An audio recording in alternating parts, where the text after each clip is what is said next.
적은 투자금에 역시 저평가돼 있었기 때문에 시장은 대장 단지가 오르게 되면 결국은 같은 시장 흐름 내에서 다음 단계, 그 다음 단계, 선호도를 가진 단계도 차례차례 오르게 돼 있거든요. 결국은 다 오르더라고요. 그러면 적은 투자금으로 훨씬 많은 수익금을 낼 수 있었던 것이죠. 그럼 어떻게 투자를 시작하시게 된 거예요?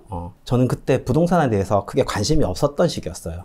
의외인데 그때 저는 저 스스로의 결정이 아니라 다른 사람에 의해서 시작을 하게 되었어요.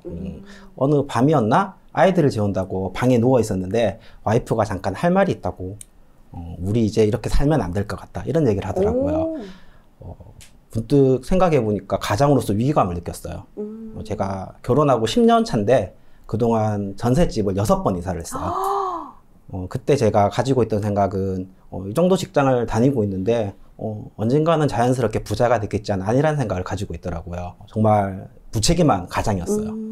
그런데 이제 때마침 아내가 그때 나는 부동산과 맞벌이 한다 책을 읽고 있었고 그 책의 저자인 너바나님의 몰부 카페를 알게 돼서 저한테 소개를 해줬고 그 계기로 아내분이 먼저 추천을 해주신 거네요. 네, 맞습니다. 제가 한 게 아니라 아내분의 권유로 시작을 하게 됐고요. 그래서 저는 그 계기로 조금 더 열심히 하게 됐고 사실 제가 왜 이렇게 생각을 가졌냐면 월부에 들어오기 전에 남들 따라서 했던 투자가 있었어요. 피봤던 투자인데요. 그 기억이 너무 끔찍해서 그때 상황이 좋지도 않았고 그리고 투자에 대해서 다시 생각도 하기 싫었던 상황이었어요. 그런데 제 어릴 때 좀 가난하게 살았던 그 시절을 아이들한테 물려주기 싫어서 더 이를 악물고 열심히 해보자는 생각으로 지금 이렇게 투자를 하고 있습니다. 네. 그 피봤던 투자 사례에 대해서는 저희가 좀 추후에 좀 자세하게 또 들어보는 시간 네, 갖도록 하고 어떻게 보면 그런 위기의 순간들을 다시 이제 내가 변화의 계기로 이렇게 발판을 삼은 시기가 됐었네요. 네, 맞습니다. 네. 그렇다면 지금 현재 부동산 투자하신 지 지금 4년 정도 되신 걸로 제가 알고 있는데 현재 그러면 자산은 어느 정도 되시나요? 자산이요. 제가 2019년에 월부에서 투자 공부를 시작했는데 그때 자산이 3억이었어요. 네, 지금 현재 제 자산은 24억 정도 됩니다. 지금 그 24억이라는 돈은 그러면 뭐 대출이나 이런 여러 가지 부분들 전세 보증금 같은 걸 다 뺀 금액인가요? 그렇죠. 순수하게 투자 시스템으로만 구축한 자산이 24억입니다. 네, 대출도 없고요. 순자산이 24억이요? 네, 맞습니다. 오, 대단하십니다. 4년 동안 도대체 어떤 일이 있었길래 네, 궁금해하실 것 같은데 그렇다면 혹시 물론 지금 처음 시작하실 땐 3억 원 정도 있으셨다고 하셨는데 그러면 지금 첫 투자할 때 투자금은 얼마 정도 들어가셨나요? 제가 첫 투자할 때 한 3천만 원 정도 들어갔어요. 3천만 원이요? 네, 투자금이 한 1,500 정도 들어갔고 그 당시 이제 취득세를 포함해서 수수료까지 다 해서 정확하게 2,800만 원 정도의 투자를 했었거든요. 이때가 제가 이제 월부에서 투자 공부를 시작하고 1년이 훌쩍 지난 시점이었어요. 이때 제가 기존에 알고 있던 지역을 다시 들여다보고 있었는데 이미 이 지역에 좋은 단지들은 이미 많이 급상승을 했어요. 그래서 기회가 없다고 생각했는데 계속 살펴보니까 분명히 선호도도 높고 생활 환경도 우수한 어떤 생활권에서 너무 가격이 싸다는 생각을 가졌어요. 그래서 제가 열심히 매물을 찾고 또 가격도 많이 조정했죠. 그래서 투자금을 1,500만 원으로 맞추고 2,800만 원으로 첫 투자를 할 수 있었어요. 그러면 그게 아파트를 말씀하시는 거죠? 그렇죠. 아파트 30평대 아파트였습니다. 가격도 네, 충분히 싸게 살 수 있었고요. 혹시 지역을 여쭤봐도 될까요? 네. 지금도 많은 기회가 찾아오고 있는 곳인데 청주입니다. 청주를 30평대 아파트를 2,800만 원에 투자를 진행을 하셨다. 예, 맞습니다. 예, 지금 한 1억 7천 정도 가격이 올랐더라고요. 2,800만 원 투자해서 1억 7천 정도 시세 차익이 지금 이미 난 상태인 거예요? 네, 맞습니다. 그럼 수익률로 따지면은? 수익률로 따지면 한 800% 정도. 와, 네. 자, 그렇다면 지금 말씀하신 것처럼 지금 피를 본 그 투자 사례를 한번 여쭤봐야 될 것 같은데 만약에 내가 지금 투자를 지금 해야 되는데 지금 같은 상황에서 이런 시장에서 투자를 해도 그런 순자산, 20억이 넘는 순자산을 이룰 수 있을까요? 네, 가능합니다. 예, 어느 시기든 어떤 상황이든 투자는 할 수 있고요. 그리고 내가 어떤 준비를 하고 있고 또 이 부동산 시장에 어떻게 바라보는 눈을 가졌는지에 따라서 기회를 충분히 잡을 수 있고 또 반대로 그런 준비가 되어 있지 않다면 다가오는 기회를 온지도 모르고 놓치게 될 것입니다. 시장은 항상 기회가 있더라고요. 마치 얼마 전 그 코인 열풍처럼 2014년에 부산 부동산이 그런 모습이었어요. 그래서 제 주변에 그 지인들이 모두 부동산으로 돈을 벌고 있다는 모습에 저도 2014년 그리고 16년 그리고 17년까지 무려 3채를 투자를 했었어요. 아, 또 이게 주변에서 돈을 번 게 이야기가 들리면 참을 수가 없죠. 그렇죠. 그리고 문제는 뭐냐면 부산에 더구나 3채를 한 번에 했다는 한 거지. 지역에. 네, 맞습니다.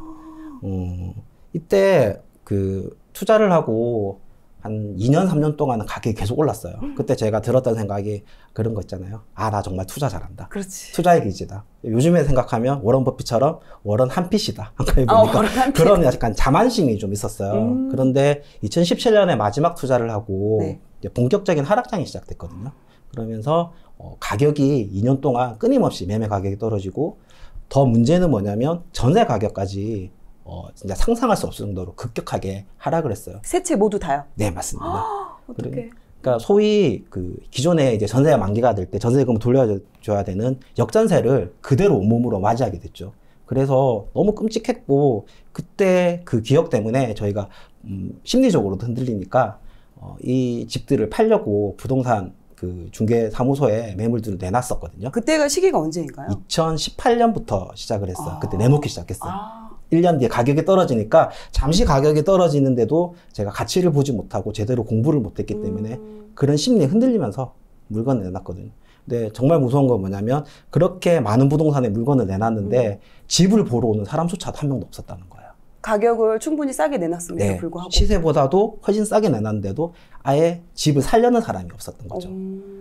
근데 정말 다행이었던 건 제가 대출이나 이런 걸로 무리한 투자를 한 게 아니라 저희가 가지고 있던 여유 자금으로 투자를 했기 때문에 그 시기에 버틸 수 있었고 그리고 팔리진 않았지만 다행히 강제 보유를 하면서 자산을 좀 지킬 수 있었어요. 아, 네. 팔리지 않았기 때문에. 네. 그럼 현재도 그럼 보유를 하고 계시나요? 네, 정말 3채를 다 보유하면서 지금 저의 소중한 자산이 되고 있습니다. 근데 그때 만약에 네. 정말 이렇게 되게 싸게라도 만약에 매도를 했다면은 지금의 그 자산의 증가를 지키지 못했었겠네요. 아마 그 매도를 했다면 손해를 보지 않았다는 마음에 그냥 평범하게 그냥 내 집 마련 정도만 꿈꾸면서 그냥 자본주의의 어떤 세계도 제대로 알지 못하고 그냥 일상으로 돌아갔을 것 같아요. 그래서 제가 그때 기억에 잃지 않는 투자, 결국은 무리하지 않는 투자가 얼마만큼 중요한지를 깨닫게 됐고요. 그리고 그때 가치를 보지 못하고 좀 불나방 같은 투자를 했었거든요. 그 투자가 얼마나 위험한지를 깨닫고 지금 더 열심히 공부를 하고 있고 이렇게 지금 월보에서 배운 기준과 원칙으로 여러분들도 지금 시장 상황에서도 투자를 하신다면 하나하나 쌓아가신다면 순자산 20억도 충분히 가능하다고 말씀드리고 싶습니다. 어떻게 보면 지금 대구 시장 같은 경우도 약간 이렇게 연관이 있을 것 같아요. 네. 또 대구 지역이 그 규제 지역으로 이제 풀리면서 이게 그때 그 규제 지역 풀린 날 서울 그 수서에서 대구로 가는 기차가 다 전부 네. 매진이 되었다 이런 이야기도 제가 들었거든요. 그만큼 사람들의 관심이 대구가 지금 규제 지역으로 풀리면서 이쪽에 투자 기회가 있겠다라고 생각해서 많이들 이제 달려가셨는데 이런 분들 보시면 또 어떤 생각이 드시고 지금 현재 또 대구 시장은 또 어떻게 보시는지. 우선 대구 시장을 보면 엄청난 공급이 이어지고 있어요. 맞아요. 그래서 미분양도 증가하고 있고 기사에도 많이 나오죠. 그리고 실제로 금매도 많이 나오고 있고 전세가가 빠지는 것도 많이 보이더라고요. 그럼 이제 제가 하락장을 경험했던 부산하고 비슷한 모습을 보이기도 하고 또 약간 차이점도 있어요. 먼저 대구라는 시장을 보면 일단은 현재 엄청난 공급이 이어지고 있어요. 그리고 앞으로도 많고 그리고 공급이 있기 전에 가격이 급상승을 했었어요. 이건 부산의 제가 과거 하락장과 비슷한 모습이었고요. 근데 차이점은 뭐냐면 대구는 진짜 대구 사람들이 좋아하는 중심지에 정말 선호하고 좋아하는 곳에 대규모 공급이 이어진다는 거예요. 그러니까 부산과 좀 차이점이 있죠. 그래서 그때의 부산 시장보다 좀 더 위험하지 않을까? 현재의 모습이 그런 생각을 좀 가지고 있어요. 대구의 시장을 그러면 현재 이런 시장 때문에 좀 걱정하시는 분들이 계실 것 같아요. 그리고 최근에 그 조정지역 해제라는 네. 또 뉴스도 나오고 네. 실제로 그런 정책이 바뀌어서 과연 어떻게 바라보면 좋을까? 방금 말씀하셨듯이 수소기차가 매진이 됐다는 네. 그런 것처럼 궁금해하시는 분들이 계실 것 같아요. 저는 우선 대구라는 시장이 다른 지역 대비 좀 저렴하다는 생각을 가지고 있어요. 현재 자체 가격적으로 봤을 때는 좀 매력이 있긴 하다. 예, 매력은 있고 다만 지금 앞에서 말씀드린 엄청난 공급이 있기 때문에 이 공급을 내가 어떻게 공급이 많다는 거는 위험들도 많이 존재한다는 거거든요.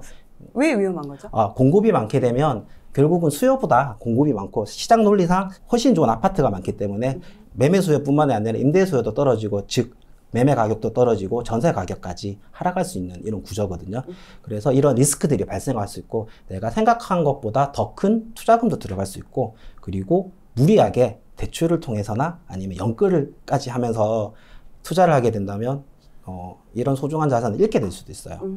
이런 점이 현재 대구 시장의 모습이고요. 이런 얘기를 많이 하세요. 그러면 하락장이 본격적으로 왔을 때 기다렸다가 투자하면 된다 이런 생각을 가지시는 분들이 있는데 솔직히 하락장이 왔다고 가격이 떨어질지는 알 수가 없거든요. 그러면 또 이렇게 얘기하시는 분도 계세요. 그러면 지금 입주 물량이 많으니까 물량이 줄어들면 대부분의 시장에서 물량이 줄어들면 가격이 올라간다. 네. 그러니까 물량이 줄어들면 투자를 해야지. 그런데 투자라는 것은 수학 공식처럼 딱 떨어지는 게 아니더라고요. 그리고 만약에 그렇게 급격하게 가격이 하락하고 있는데 과연 그 심리에서 선뜻 투자를 할 수 있을까요? 못할 것 같거든요. 그래서 대구 시장은 어떻게 바라봐야 되냐면 지금 부지런히 공부를 하고 다른 지역을 살펴보면서 투자할 수 있는 기회를 통해서 경험도 쌓고 내가 충분히 대구가 싸다는 생각이 들 때 무리한 투자가 아니라 내가 가지고 있는 여유 자금으로 투자를 해야지 긴 시간 동안 가치를 찾아서 가격이 오를 때까지 기다릴 수 있다고 생각해요. 그게 아마 대구 시장을 바라보는 올바른 모습이지 않을까? 이런 생각을 가집니다.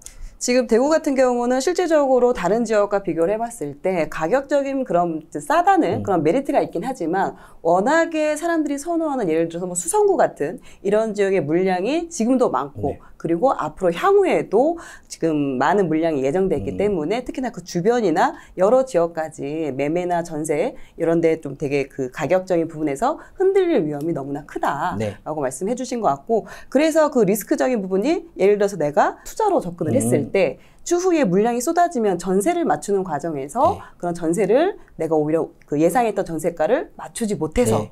오히려 뭐 계약금을 날리는 상황이 될 수도 있고 내가 생각했던 그런 비용 그 투자금보다 훨씬 많은 돈이 들어갈 수 있는 부분이 있어서 그런 부분을 특히나 좀 주의해야 되는 부분이 있다라고 네, 말씀해 맞습니다. 주신 것 같고 그래서 오히려 지금 물론 대구는 공부하기엔 좋은 시장이지만 이게 투자하기에는 좀 더 좀 리스크가 크다라는 걸 좀 미리 좀 주의를 하셔야 된다고 말씀하신 것 같습니다. 그리고 또 이미 투자하신 분들도 맞아요. 걱정이 많으실 맞아요. 건데 그런 분들은 앞에서 말씀드렸듯이 비싸지 않다는 점을 잘 좀 생각하시고 비싸지 않기 때문에 그러면 내가 지금 말씀드린 그 위험을 감당할 수 있는지를 생각해 보셔야 돼요. 즉 지금 투자를 했기 때문에 이미 전세가 만기가 되면 그 전세금을 낮아진 전세금만큼 돌려줘야 되는 역전세가 발생을 하거든요.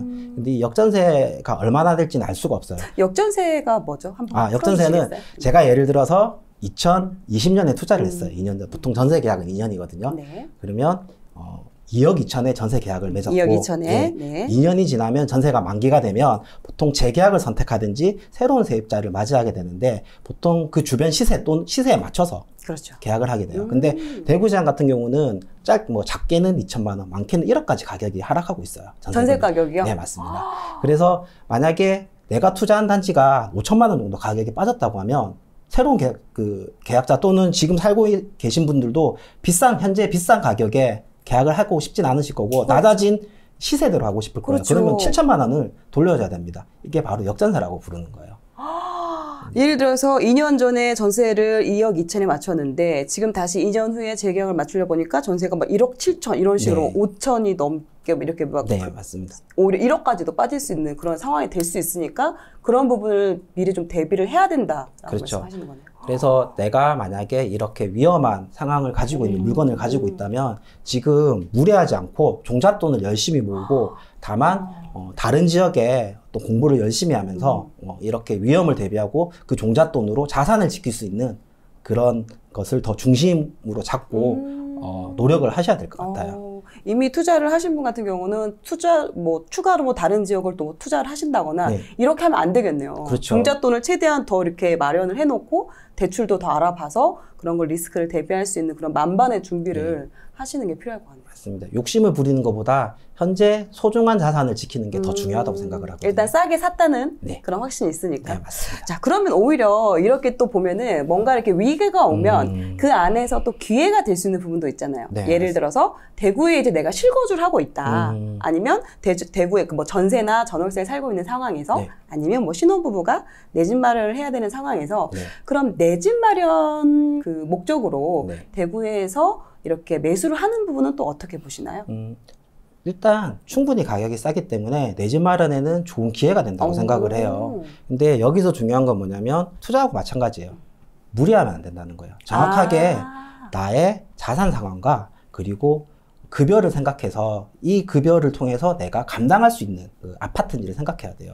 대부분 아무리 가격이 싸다 하더라도 새 아파트가 4억, 5억 이상을 하는 가격인데 그렇게 내가 충분히 모은 분들도 계시겠지만 대부분의 분들은 이 월급을 모아서 저축을 해서 이제 내 집 마련을 하시는 분들이 많으세요. 그렇게 되면 일부 대출도 내야 되는 상황인데 거의 뭐 대출을 그렇죠. 뭐 필수로 한다고 네. 봐야죠. 최근에 시장 상황에 따라서 대출 금리가 많이 올라가고 있거든요. 네. 그리고 더 올라갈 수도 있어 보여요. 그렇기 때문에 내가 분명히 싸다고 더 좋은 집을 사려고 무리하다 보면 내가 감당할 수 없는 대출 이자 또는 원금을 갚을 수 없는 상황도 발생할 수 있거든요.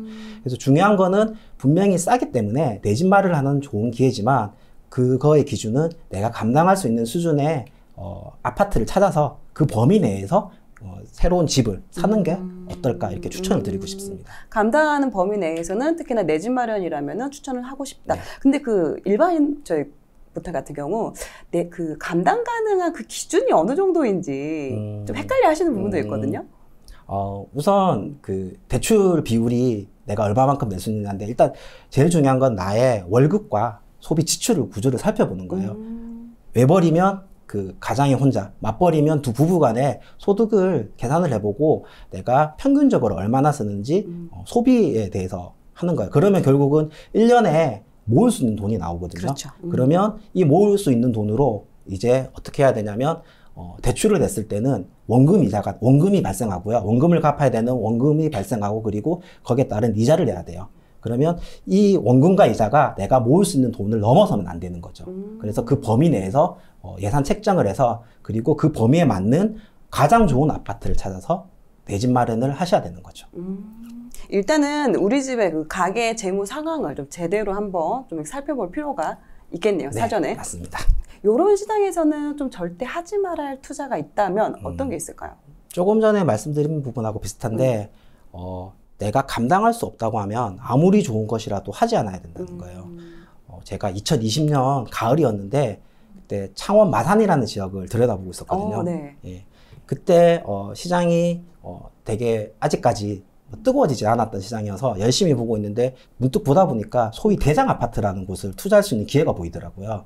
그 아파트가 창원 그 마산 해원구에 있는 메트로시티 1단지라는 곳인데 네. 선호도도 매우 높고 대단지고 그리고 가장 대장 중에 하나였죠. 근데 그 대장 아파트가 일단 저평가돼 있었다는 생각이 들었고요. 그리고 제 투자 기준인 투자금이 5천만 원 이내로 투자가 가능했었어요. 그래서 제가 그걸 보고 가슴이 되게 두근두근 거렸어요. 아, 드디어 이 정도의 대장 아파트를 할 수 있다. 그래서 실제로 투자하려고 마음을 먹었고 여러 매물들을 살펴봤고 가장 적합한 매물을 선정을 했어요. 그리고 살펴봤고 네. 그런데 투자를 하기 전에 제가 이게 올바른 투자인지 좀 걱정이 돼서 그 당시 너나이님한테 조언을 구했었거든요. 네, 너나이님이 늦은 밤에 전화를 주셨어요. 아마 걱정이 정말 되셨나 봐요. 그 조언을 저는 잊지 않고 있고요. 그 조언에 따른 원칙을 지금도 여전히 어기지 않고 지키고 있어요. 제가 그때 너나이님께서 해주신 말씀을 잠깐 드리면 네네. 아까 너나이님 말투로 좀 드리면 이렇게 말씀하셨어요. 네. 달리는 말이 있는데 그 달리는 말에 올라타게 되면 내가 목표가 내가 계획한 시간보다 훨씬 빨리 도달할 수 있다고. 그런데 중요한 것은 달리는 말에 올라타야 되는 거라고. 근데 달리는 말에 올라타려면 두 가지 일이 발생할 수 있다고. 첫 번째, 내가 실력이 있거나 설사 실력이 조금 부족하더라도 운에 따라서 달리는 말에 올라탈 수 있다고. 그런데 대부분 실력이 없는 사람들은 어떻게 되냐면 그 달리는 말에 뒷발굽에 차여서 죽게 된다고. 네. 그리고 설사 운이 좋아서 내가 달리는 말에 등 위에 올라탔다고 하더라도 내가 실력이 없어서 그 균형을 잡지 못하게 된다면 그 빠른 속도에 떨어져서 결국은 크게 다치거나 죽을 수 있다고. 지금 보이님이 보고 있는 상황이 이런 상황이라고. 그러니까 다시 한번 곰곰이 내가 감당할 수 있는지 감당할 수 없는지를 잘 생각해 보라고 하셨어요. 그래서 제가 그날 밤에 전화를 끊고 밤새도록 생각을 해봤어요. 왜냐하면 욕심이 너무 났거든요. 무슨 말씀인지는 알겠는데 그럴 것 같아요. 욕심이 나니까, 왜냐면 사람이 욕심이 끝도 없더라고요. 결론은 뭐냐면 만에 하나 제가 생각하지 못한 위험이 다가올 수도 있다는 생각이 들었어요. 이게 대장 아파트라는 건 뭐냐면 투자금은 적게 들어갈 수 있겠지만 지금 상황에서 일단은 매매 가격의 어떤 금액 자체가 크거든요. 그러면 내가 이 리스크를 감당하지 못하게 된다면 결국은 잔금이라는 어떤 온전히 내가 그걸 가질 수 있는 능력이 되지 못하는 거고, 그러면 제가 어렵게 모아둔 그 투자금도 포기하게 되는 거예요. 그래서 저는 그때 너무 아쉽지만 그 최고의 투자라고 생각될 수 있는 그 단지를 포기를 했고요. 그리고 다시 부지런히 그 지역을 살펴보고 제가 감당할 수 있는 범위를 찾아내서 그 감당할 수 있는 범위 중에 최선의 투자를 했었어요. 네. 근데 정말 재밌는 건 뭐냐면 그때 최선의 투자를 했던 그 단지가 그 대장 단지보다 수익률이 훨씬 좋다는 거예요. 지금 현재. 왜 수익률이 더 좋게 나왔을까요? 우선 좀 더 제가 간절히 찾았지만 감당할 수 있는 수준이기 때문에 매매가도 낮았고 투자금도 훨씬 적게 들어갔었어요. 그리고 지역이 좀 바뀌어가고 있는 지역이었는데 가치를 더 가지고 있는 단지였어요. 그러니까 적은 투자금에 역시 저평가돼 있었기 때문에 시장은 대장 단지가 오르게 되면 결국은 같은 시장 흐름 내에서 다음 단계, 그 다음 단계, 선호도를 가진 단계도 차례차례 오르게 돼 있거든요. 결국은 다 오르더라고요. 그러면 적은 투자금으로 훨씬 많은 수익금을 낼 수 있었던 것이죠. 왜냐면 아무래도 이제 실거주와 좀 다른 부분이 투자로 접근을 했을 때는 내가 들어가는 투자금 대비 얼만큼 돌아오느냐 이 부분을 좀 중요하게 볼 수밖에 없는 상황인데, 물론 그 대장 아파트가 너무 좋고 가격도 싸긴 했지만 그만큼 투자금이 아무래도 좀 더 많이 들어가는 그런 부분이 있고, 절대가 자체가 너무 크다 보니까 추후에 뭐 잔금이나 이런 부분에 있어서 리스크가 있기 때문에 다른 쪽으로 좀 더 저렴한 단지, 하지만 생활권 순위나 이런 것도 괜찮은 단지를 투자를 더 적은 돈으로 하셨고, 역시나 여기까지도 시세 흐름이 와서 결과적으로는 더 적은 투자금으로 더 큰 수익을 내신 상황이네요. 네, 맞습니다. 결국은 제가 감당할 수 있는 걸 찾아서 훨씬 좋은 수익을 낼 수 있었던 것 같아요. 그래서 저의 투자 원칙 중에 가장 중요한 게 감당할 수 있는 걸 투자하자. 저도 이제 투자를 진행을 해오면서 저의 여러 가지 투자 기준이 있잖아요. 사람마다 또 있는 것도 있고 제가 배운 그런 투자 기준도 있지만, 저도 우선적으로 생각하는 부분이 발 뻗고 잘 수 있는 투자만 하자. 이게 저의 또 투자 기준 중에 좀 가장 우선순위로 두는 부분인데, 어떻게 보면 그 부분이랑 좀 이렇게 맞는 부분인 것 같습니다. 정말 좋은 기준을 가지고 계시네요. 그래서 너무 잘 잡니다. 네.